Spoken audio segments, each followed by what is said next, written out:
प्रिय विद्यार्थियों, मैं पंकज पांडे एक बार पुनः आप सभी लोगों का स्वागत करता हूं। बच्चों, कक्षा 10 की हिंदी में व्याकरण जो आपका चल रहा है उसमें आज हम चर्चा करेंगे वाच्य पर। वाच्य शब्द का अर्थ क्या होता है, वाच्य कहते किसे हैं और वाच्य कितने प्रकार का होता है, इसके विषय में आइए देखते हैं। तो बच्चों, वाच्य शब्द का जो शाब्दिक अर्थ होता है वह है बोलने का विषय। बोलने का विषय, इसे क्या कहते हैं? वाच्य। वाच्य शब्द का क्या अर्थ है? बोलने का विषय।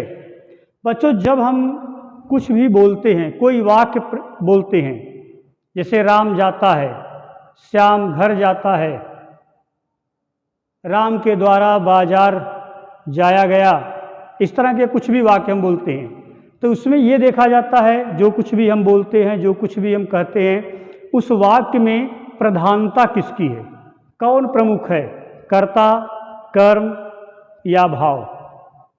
और वाच्य कहते किसे हैं? यदि वाच्य की बात करें तो क्रिया के जिस रूप से यह ज्ञात हो कि क्रिया कर्ता के अनुसार है या कर्म के अनुसार या भाव के अनुसार, उसे हम वाच्य कहते हैं। देखिए, क्रिया के जिस रूप से,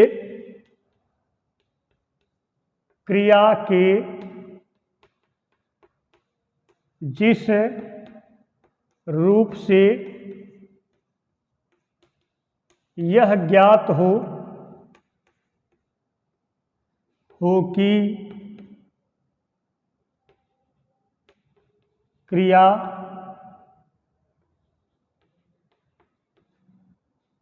कर्ता पर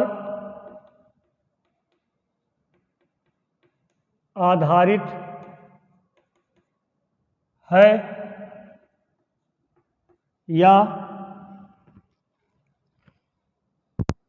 कर्ता पर आधारित है या कर्म अथवा भाव पर, उसे वाच्य कहते हैं। ठीक है, तो वाच्य शब्द का अर्थ क्या हो गया? बोलने का विषय।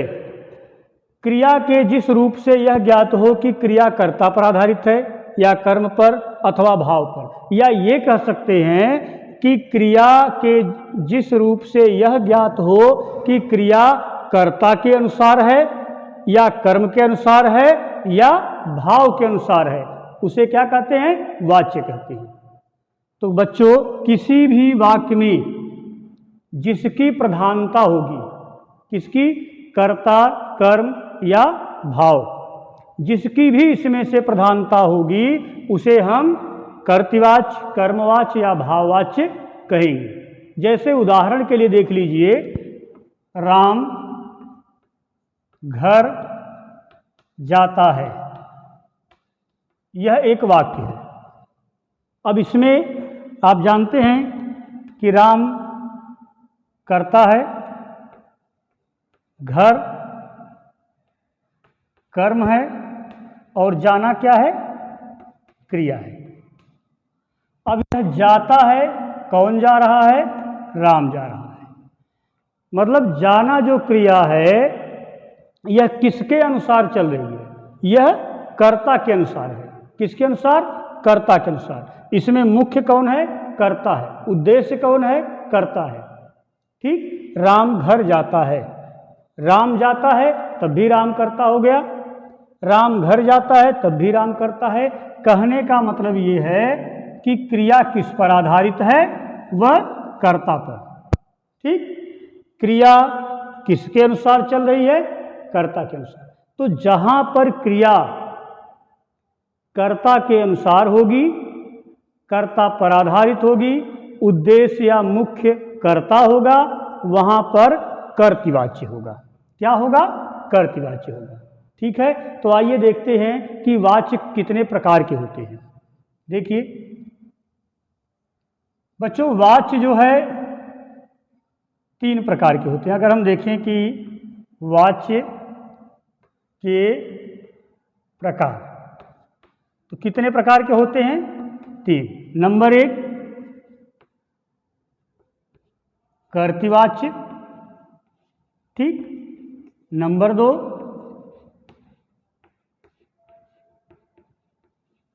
कर्मवाच्य और नंबर 3 भाववाच्य, ठीक है। कर्तृवाच्य, कर्मवाच्य, भाववाच्य। तो जिस वाक्य में कर्ता की प्रधानता है, सीधे सीधे शब्दों में समझिए, कर्तृवाच्य किसे कहते हैं? जहां पर क्रिया कर्ता के अनुसार हो, ठीक। क्रिया जहां कर्ता के अनुसार हो, कर्ता की प्रधानता हो, वहां कर्तृवाच्य। और इसी प्रकार से क्रिया कर्म के अनुसार हो, कर्म के अनुसार अर्थात कर्मवाच्य। इसी प्रकार क्रिया भाव के अनुसार, तो क्या हो जाएगा? भाववाच्य हो जाएगा। कहने का तात्पर्य यह है, कर्तृवाच्य में क्रिया जो होती है वो कर्ता के अनुसार होती है, कर्ता उद्देश्य होता है, कर्ता की प्रधानता होती है, ठीक। कर्मवाच्य में क्रिया कर्म के अनुसार होती है, कर्म की ही प्रधानता होती है, कर्म ही प्रमुख होता है, ठीक। और भाववाच्य में क्रिया भाव के अनुसार होती है, भाव की ही प्रधानता होती है, ठीक है बच्चों।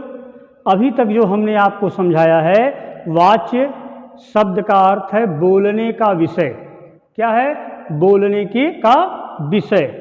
क्रिया जिस रूप से, क्रिया के जिस रूप से यह ज्ञात हो, ध्यान से एक बार सुन लीजिए, क्रिया के जिस रूप से यह ज्ञात हो कि वह कर्ता के अनुसार है या कर्म के अनुसार है या भाव के अनुसार है, उसे वाच्य कहते हैं।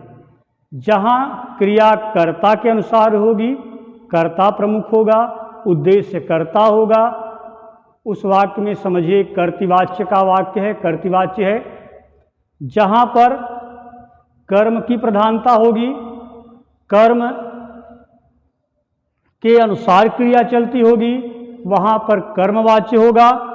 और जहां पर भाववाच्य के अर्थात क्रिया की प्रमुखता होगी, भाव की प्रधानता होगी, धातु की प्रधानता होगी, वहां पर उस वाक्य में भाववाच्य होगा। तो बच्चों, वाच्य शब्द का अर्थ, वाच्य की परिभाषा, वाच्य के प्रकार, ये आपको समझना बहुत जरूरी है।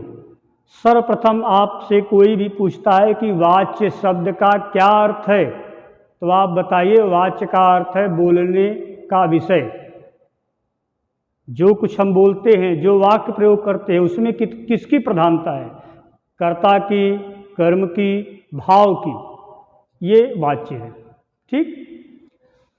क्रिया के जिस रूप से यह ज्ञात हो कि क्रिया कर्ता के अनुसार है या कर्ता पर आधारित है, कर्म अथवा भाव पर उस है, उसे वाच्य कहते हैं, ठीक है। वाच्य के प्रकार कर्तृवाच्य, कर्मवाच्य, भाववाच्य। कर्तृवाच्य में कर्ता की प्रधानता होती है, क्रिया जो होती है वो किसके अनुसार होती है? कर्ता के अनुसार होती है। कर्मवाच्य में क्रिया कर्म के अनुसार होती है और भाववाच्य में क्रिया भाव के अनुसार होती है, ठीक। जैसे यदि हम लिखते हैं कि राम घर जाता है, अभी हमने इसको समझाया भी है, तो ये कर्तृवाच्य है, ठीक। लेकिन राम के द्वारा घर जाया जाता है, तो यहां पर कर्मवाच्य होगा, ठीक। या आप इस तरह से समझ लीजिए कि माँ खाना पका रही है। अब खाना पका रही है, पकाना क्रिया है, कौन पका रही है? माँ, अर्थात माँ इस वाक्य में सबसे प्रमुख शब्द है, कर्ता है, इसलिए यह कर्तृवाच्य है। लेकिन माँ से खाना पकाया जा रहा है। अब इसमें माँ से या माँ के द्वारा खाना पकाया जा रहा है, तो यहाँ पर खाना शब्द जो कर्म है उसका महत्व, उसकी प्रधानता बढ़ गई। उसकी क्या हो गई? उसका महत्व, उसकी प्रधानता बढ़ गई। अब क्रिया जो है कर्म के अनुसार चलने लगी, क्योंकि माँ के द्वारा खाना पकाया जा रहा है। ठीक, तो अब खाना की प्रमुखता होने के कारण यह कर्मवाच्य हो गया। ठीक है, जैसे मान लीजिए मैं इस गर्मी में सो नहीं सकता, मैं इस गर्मी में सो नहीं सकता, ये कर्तृवाच्य है, क्योंकि सो नहीं सकता जो क्रिया है वह किस पर आधारित है? मैं, अर्थात कर्ता पर, सर्वनाम पर, कर्ता पर आधारित है, कर्तृवाच्य। लेकिन अगर कहा जाए कि मुझसे इस गर्मी में सोया नहीं जाएगा, मुझे या मुझसे इस गर्मी में सोया नहीं जाएगा, तो यहाँ पर सोया नहीं जाएगा की प्रधानता हो गई, ये भाववाच्य हो गया। क्रिया की प्रधानता हो गई, धातु की प्रधानता हो गई कि मुझसे इस गर्मी में सोया नहीं जाएगा। इसी प्रकार महेश नहीं पढ़ता, देखिए महेश नहीं पढ़ता, एक उदाहरण है बच्चों, महेश नहीं पढ़ता। अब इसको अगर हम भाववाच्य में बदले तो महेश से नहीं पढ़ा जाता। ठीक, महेश से पढ़ा नहीं जाता। देखिए भाववाच्य क्या होगा? महेश से नहीं पढ़ा जाता। अब इसमें पढ़ा जाता ही जो है वो मुख्य हो गया। ठीक है, तो इसलिए बच्चों यह ध्यान देने की आवश्यकता है कि जिस वाक्य में क्रिया कर्ता के अनुसार होगी तो कर्तृवाच्य, कर्म के अनुसार होगी तो कर्मवाच्य, भाव के अनुसार होगी तो भाववाच्य होगा। ठीक है, एक महत्वपूर्ण विषय यह भी है कि कर्तृवाच्य को कर्मवाच्य में परिवर्तन किया जा सकता है। कर्तृवाच्य के वाक्य को भाववाच्य में परिवर्तन हम कर सकते हैं, लेकिन कर्ता में एक विशेष कर्तृवाच्य में बच्चों यह भी ध्यान देने की बात है कि कभी कभी वाक्य में कर्ता के साथ साथ कर्म भी होता है और कभी कभी कर्ता के साथ कर्म नहीं भी होता है। जैसे राम घर जाता है, घर इसमें कर्म है, सकर्मक हो गया, लेकिन राम जाता है, घर नहीं है, फिर भी एक कर्तृवाच्य है। लेकिन भाववाच्य में कर्म नहीं होता, यह ध्यान रखिएगा। भाववाच्य में क्या नहीं होता? कर्म नहीं होता है। इसीलिए भाववाच्य को कर्मवाच्य में परिवर्तित नहीं किया जा सकता। ठीक है, और कर्तृवाच्य में कर्म होता है, सकर्मक भी होता है और अकर्मक भी होता है, कर्म होता भी है और नहीं भी होता है। और कर्मवाच्य में तो कर्म की प्रधानता ही होती है, तो वह होता ही है, लेकिन भाववाच्य में कर्म नहीं होता। भाववाच्य की एक महत्वपूर्ण पहचान यह भी है। अब आगे देखिए कर्तृवाच्य। तो बच्चों देखिए इसके बाद कर्तृवाच्य, क्योंकि अभी तक आपको वाच्य के प्रकार के विषय में हमने बताया है, अब आप देखिए कर्तृवाच्य। ठीक है, तो वाच्य का एक भेद है कर्तृवाच्य। कर्तृवाच्य,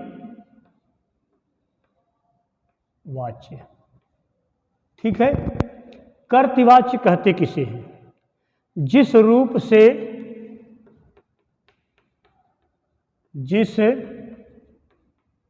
से यह ज्ञात हो कि क्रिया कर्ता के अनुसार है तथा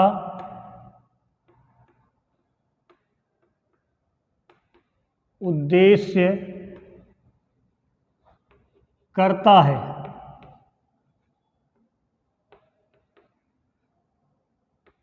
उसे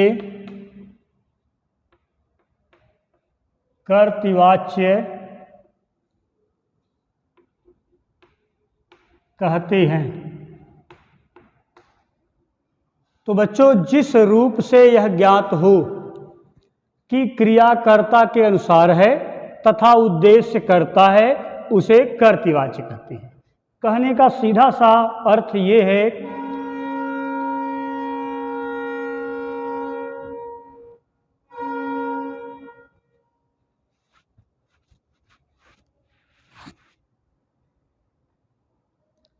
कहने का सीधा सा अर्थ यह है कि कर्तृवाच्य की, जिसमें किसी वाक्य में कर्ता की प्रधानता हो, क्रिया कर्ता के अनुसार हो, वहाँ पर कर्तृवाच्य होता है।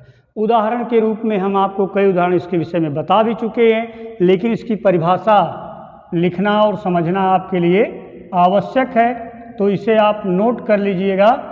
और इसके उदाहरण की बात करें, देखिए बच्चों, हम एक विषय बिंदु पर चर्चा कर चुके हैं कि कर्तृवाच्य वाले शब्दों में, वाक्यों में, कर्तृवाच्य के वाक्य में सकर्मक भी होता है, अकर्मक भी होता है। कभी कभी कर्म होता है और कभी कभी कर्म नहीं होता है, लेकिन क्रिया कर्ता के अनुसार चलती है। कर्ता ही प्रमुख और प्रधान होता है। इस विषय को ध्यान में जरूर रखिएगा, कर्तृवाच्य के लिए खास करके। ठीक है, अब देखिए कर्तृवाच्य का उदाहरण, जैसे रुचि घर जा रही है। रुचि घर जा रही है। ठीक, घर जा रही है। अब रुचि घर जा रही है, इसमें आप देखेंगे तो कर्ता कौन है? कर्ता रुचि है। ठीक, जा रही है, ये क्या है? क्रिया है। अब क्रिया, इस पूरे वाक्य में क्रिया किसके अनुसार है, किस पर आधारित है? रुचि पर, अर्थात कर्ता पर। किस पर? कर्ता पर। ठीक है, और घर जो है यह कर्म है। हमने आपको पहले ही बताया है कि कर्तृवाच्य में कर्म होता है, लेकिन भाववाच्य में कर्म नहीं होता है। तो रुचि घर जा रही है, अगर हम कहते रुचि जा रही है तब भी सही है, कर्तृवाच्य होगा, लेकिन वह अकर्मक हो जाएगा। अभी यह सकर्मक है क्योंकि इसमें कर्म जुड़ा हुआ है। एक उदाहरण और देखिए, जैसे बच्चे बाग में पौधा लगाते हैं। बच्चे बाग में पौधा लगाते हैं। ठीक, अब इसमें लगाना, पौधा लगाना क्या है? क्रिया है, ये तो कर्म हो गया लगाना। लेकिन यह कौन लगा रहे हैं? बच्चे। इसका मतलब ये जो है ये कर्ता है, और कर्ता की प्रमुखता होने के कारण यह पूरा वाक्य क्या है? कर्तृवाच्य है। ठीक, स्त्रियां गाती हैं, मोहन घर जाता है। ठीक है, राम और श्याम ननिहाल जा रहे हैं। ऐसे बहुत से उदाहरण हैं जिसमें कर्ता की प्रधानता है, कर्ता प्रमुख होता है, वहाँ पर कर्तृवाच्य होता है। ठीक, अब इसके बाद देखिए कर्मवाच्य। कर्मवाच्य देखिए, कर्मवाच्य में कर्म की प्रधानता होती है और क्रिया जो होती है वो कर्म के अनुसार ही चलती है। ठीक है, कर्मवाच्य। कर्मवाच्य में बच्चों क्रिया किसके अनुसार चलती है? कर्म के अनुसार। उद्देश्य कौन होता है? कर्म होता है। पूरी वाक्य में प्रमुखता किसकी होती है? कर्म की होती है। ठीक है, इसलिए इसे कर्मवाच्य हम कहते हैं। जहाँ कर्म की प्रधानता वहाँ कर्मवाच्य होता है। देखिए, जिस रूप से यह ज्ञात हो, जिस रूप से यह ज्ञात हो कि क्रिया कर्म के अनुसार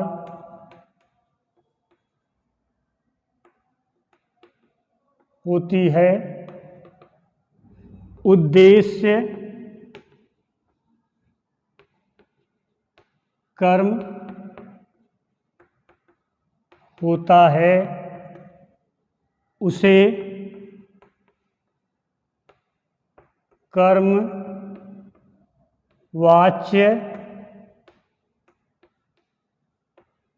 कहते हैं। ठीक है, जिस रूप से यह ज्ञात हो कि क्रिया कर्म के अनुसार होती है, उद्देश्य कर्म होता है, उसे हम क्या कहते हैं? कर्मवाच्य कहते हैं। अर्थात ऐसे वाक्य जिसमें कर्म की प्रधानता होती है वो क्या होते हैं? कर्मवाच्य होते हैं। अक्सर कर्तृवाच्य में द्वारा जोड़ देने से तो वो कर्म में भी परिवर्तित हो जाता है। ठीक है, जैसे स्त्रियां द्वारा गीत गाए जा रहे हैं, बच्चों द्वारा पौधे लगाए जा रहे हैं। ठीक, तो इस तरह से भी द्वारा भी एक पहचान है। यहाँ पर कर्म मुख्य हो जाता है, पूरे वाक्य में कर्म प्रधान हो जाता है, तो उसे हम कर्मवाच्य कहते हैं। ठीक है बच्चों, आगे देखिए, जैसे सविता द्वारा पुस्तक पढ़ी जाती है। एक वाक्य है, सविता द्वारा पुस्तक पढ़ी जाती है। सविता द्वारा पुस्तक पढ़ी जाती है। अब इसमें पढ़ी जाती है, पढ़ा जाना यह किसके अनुसार है? क्या सविता के अनुसार है या पुस्तक के अनुसार है? इस पूरे वाक्य में प्रमुखता किसको दी जा रही है? सविता द्वारा पुस्तक पढ़ी जाती है। क्या पढ़ी जाती है? पुस्तक। अभी ये वाक्य होता सविता पुस्तक पढ़ती है, कर्तृवाच्य हो जाता है, लेकिन सविता द्वारा पुस्तक पढ़ी जा रही है, कर्तृवाच्य हो गया। क्यों? क्योंकि इसमें पुस्तक को प्रधानता दी गई है। इसलिए बच्चों यह जो है ये कर्म है और इसीलिए पूरा वाक्य जो है कर्मवाच्य है। यदि ये होता कि सविता पुस्तक पढ़ती है तो ये होता कि कौन पढ़ रहा है? सविता पढ़ रही है, लेकिन सविता द्वारा पुस्तक पढ़ी जा रही है। पूरे वाक्य किस पर निर्भर है? इस पुस्तक पर, इसकी प्रधानता है, इसके अनुसार क्रिया चल रही है, पढ़ी जाती है। क्या? पुस्तक। तो इसलिए इसकी प्रधानता होने के कारण यह पूरा वाक्य कर्मवाच्य है। ठीक है, ऐसे बहुत से कर्तृवाच्य को कर्मवाच्य में परिवर्तन करना, कर्तृवाच्य को भाववाच्य में परिवर्तन करना, कर्मवाच्य को कर्तृवाच्य में परिवर्तित करना, इस तरह वाच्य परिवर्तन आपके बोर्ड में पूछे जाते हैं बच्चों, और इसे हम अवश्य बताएंगे आपको।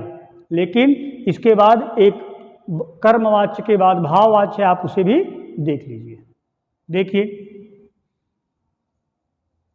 भाववाच्य।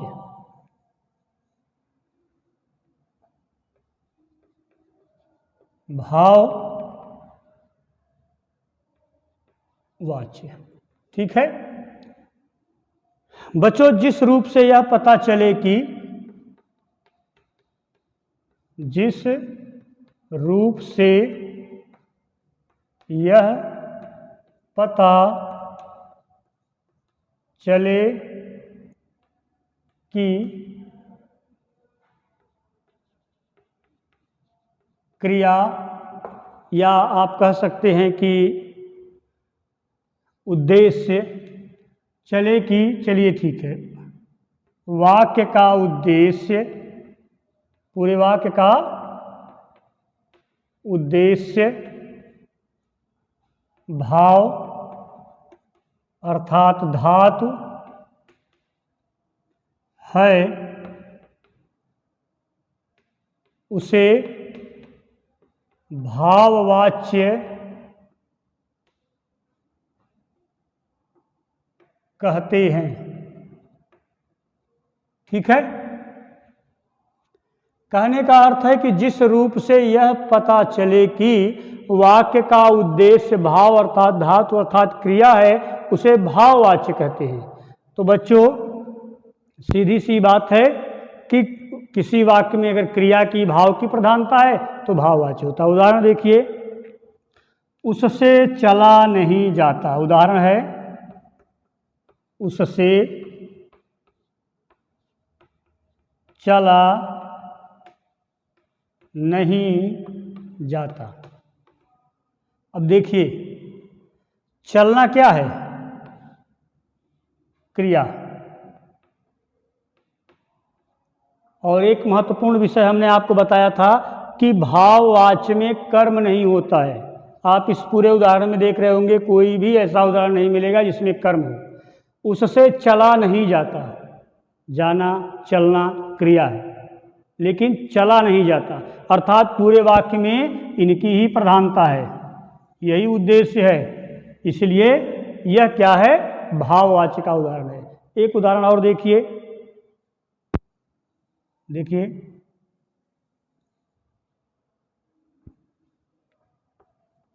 तुषार से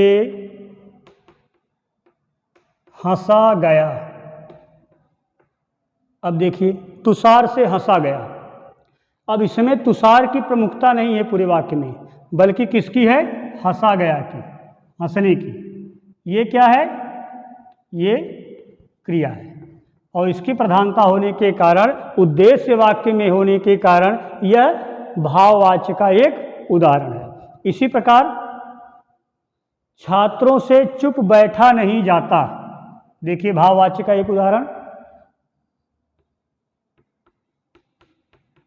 छात्रों से बैठा नहीं जाता। छात्रों से बैठा नहीं जाता। बैठना क्या है? क्रिया है। प्रधानता किसकी है? बैठा नहीं जाता। पूरे वाक्य में छात्रों से बैठा नहीं जाता, बैठा क्या नहीं हो किया जा सकता? बैठा नहीं जा रहा है। तो बैठना क्या है?